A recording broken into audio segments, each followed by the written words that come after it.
On Thursday, March 14th, 1991, no one knew who I would become. No one knew what passions would ignite me, what my purpose would be, or even where I would belong. So throughout these last 30 years, I have tried my best to figure each of these out. My biggest prayer has been, God, show me my purpose, show me what you have called and chosen me to do. As much as I wanted it to come easy to me, God has strategically given me little glimpses to guide me along the way. So it wasn't until the start of the COVID-19 pandemic that I was trying to intentionally do my part in figuring more of these out. As I meditated on this, I remembered a word that I heard in church that said, whatever comes easy to you is your gift, and whatever is difficult for you is your assignment. So I began to assess my strengths and those things that came easy to me, things such as creativity, problem solving, leadership, public speaking, and storytelling. As I wrote these down, the one strength that stood out to me the most was storytelling, my ability to group words together to leave a lasting impact.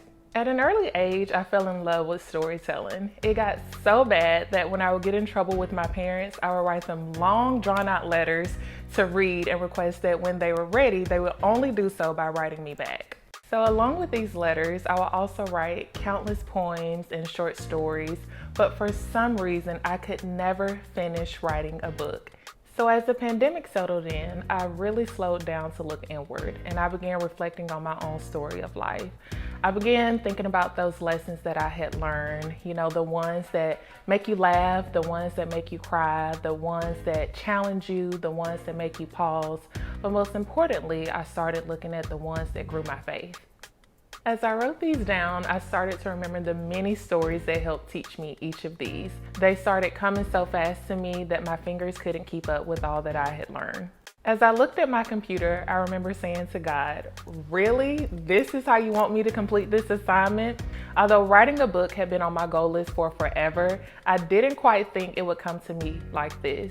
He even took it so far to confirm it with me in a dream when I got almost 2/3 of the way through. I saw myself holding copies of my book, and my family and I were all celebrating flipping through it. I couldn't believe it. It's like everything became so clear. Although no one here knew who I would become or what my purpose would be or how my journey would turn out or even where I would belong, God did. And I'm so happy He did.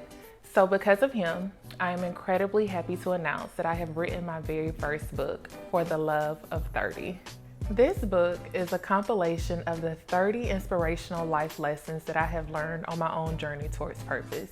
Filled with captivating life stories, each chapter is symbolic of that particular year and the developmental aspects we learned during that time. So if you are 30, about to turn 30, or have been 30, this book is for you. I am confident that it will inspire you on your own journey towards purpose as you determine who you want to become. So, though a happy 30th birthday to me, this is my gift to each of you.